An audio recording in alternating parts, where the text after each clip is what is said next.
آج کی میری یہ ویڈیو بنانے کا مقصد ہے کچھ لوگوں کو انفارم کرنا، انہیں بتانے کا آخر عمران خان کی ریئلٹی ہے کیا۔ ایسے یوتھیوں مجھے کہنے سے، یہ وہ سنی سنائی باتیں آگے شیئر کرنے سے، ایک دوسرے کو تنگ کرنے سے کیا ہوتا ہے؟ کچھ بھی نہیں ہوتا یار۔ حقیقت دیکھو، ریئلٹی دیکھو کہ اس میں عمران خان نے کیا کیا ہے۔ ہم سب مسلمان ہیں الحمدللہ، ہم سب کچھ برداشت کر سکتے ہیں، بھوک پیاس غریبی غربت ہر چیز برداشت کر سکتے ہیں، لیکن حضور پاک کی ناموس رسالت پر کوئی آنچ برداشت نہیں کر سکتے۔ ہم ہرگز گوارا نہیں کر سکتے حضور پاک کی ناموس رسالت پر کوئی بھی آنچ ہے۔ آپ کو پتہ ہے فرانس وغیرہ میں حضور پاک کے مجسمے بنائے جاتے تھے، ان کی بے حرمتی کی جاتی تھی۔ اس چیز کے خلاف اس بندے نے، اس عمران خان نے کیس لڑا ہے اقوام متحدہ میں جا کر۔ اس نے اکیلے پاکستان کے بارے میں کیس نہیں لڑا، اس نے پورے عالم اسلام کے بارے میں کیس لڑا ہے، ٹھیک ہے، جس میں اسے فتح ہوئی ہے۔ اور آج الحمدللہ پوری دنیا میں اس چیز کا پورا ایک دن منایا جاتا ہے۔ پتہ ہے تمہیں اس بات کا؟ یہ کچھ چھوٹی سی کامیابی نہیں ہے، بہت بڑی کامیابی ہے اس بندے کی ہے۔ دوسرے نمبر پہ لوگ یہ کہہ رہے ہیں کہ مہنگائی بہت ہو گئی ہے۔ ٹھیک ہے مہنگائی ہو گئی مانتا ہوں، لیکن کم از کم ذرا عقل سے سوچو، اپنے ارد گرد دیکھو، کوئی بھی ایسا بندہ جو پہلے 3 ٹائم کا کھانا کھاتا تھا، کیا وہ 2 ٹائم کا کھانا کھا رہا ہے؟ یہ پہلے جو گھر میں رہتا تھا اب وہ بے گھر ہو گیا، اب اس کے پاس گھر نہیں ہے۔ عقل سے کام لو، خود دیکھو، پہلے جو بندہ آج سے 3 سال پہلے 1 لاکھ کا مالک تھا نا، آج وہ 4 لاکھ کا مالک ہے۔ باقی اگر نہ مانو تو الگ بات ہے، اپنے گریبان میں جھانک کے دیکھو پہلے کیا تھے اور اب کیا ہو۔ الحمدللہ میں شکر ادا کرتا ہوں اللہ کا۔ تاریخ اس بات کی گواہ رہے گی کہ اس بندے کو خریدنے کے لیے امریکہ کے پاس بھی پیسے کم پڑ گئے۔ ایسا ضمیر ہے اس بندے کا، سلام ہے اس کے ضمیر کو۔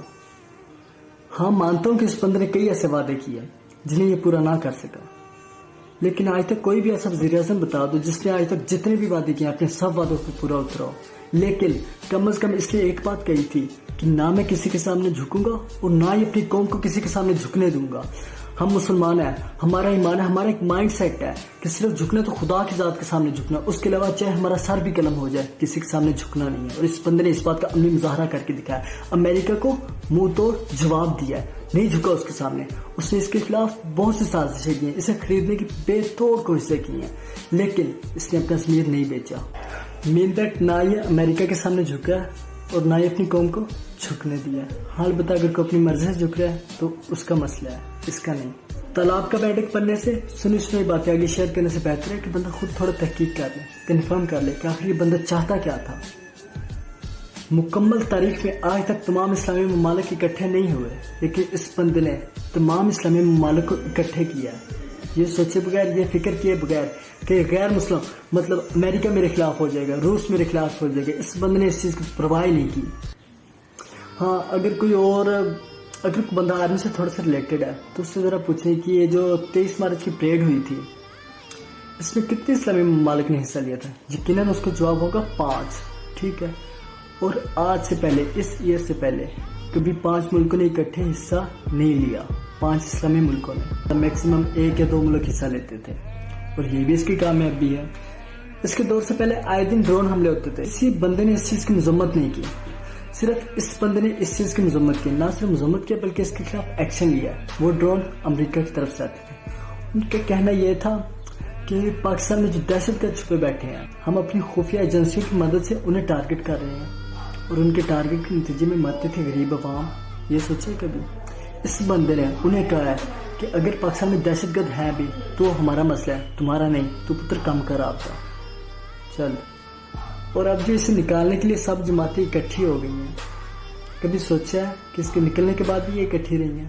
اس کے نکلنے کے بعد یہ کیوں الگ الگ ہو گئی ہیں؟ اس میں کیا راز ہے، کیا گہرائی ہے اس میں؟ انہیں اپنا فیوچر ختم ہوتا نظر آ رہا تھا، اگر یہ بندہ رہا تو ان کا کچھ نہیں بننا تھا، اس لیے انہوں نے کہا کہ سب اکٹھے ہو جائیں، سب منافق اکٹھے ہو کے اسے نکال دیا سائڈ پہ اور خود آ گئے۔ لیکن میں دعوے سے کہتا ہوں کہ اگر آج بھی الیکشن ہو جائے نا تو 2/3 سے یہ بندہ اوپر آئے گا انشاءاللہ۔ ایسا نہیں کہ مجھے عمران خان ذاتی طور پر کچھ دے رہا ہے، میں خود 3 سال سے جاب لیس بیٹھا ہوں، لیکن بینگ اے مسلمان ہونے کے ناطے اس بندے نے جو کام کیا ہے گریٹ۔ ہمارا مستقبل کیا ہے؟ پیٹرول ڈیزل 50 روپے 60 روپے ہو جائے اور آئے دن 150 200 بندے مرتے رہے؟ نہیں، یہ غلط بات ہے۔ علامہ اقبال پاکستان کے بہت بڑے شاعر گزرے ہیں جو کہ کسی تاریخ کے محتاج نہیں۔ ان کا کہنا ہے کہ اگر انہوں نے ایک لفظ بھی قرآن و حدیث اللہ اور اس کے رسول سے ہٹ کے کہا ہو ان کی شاعری کا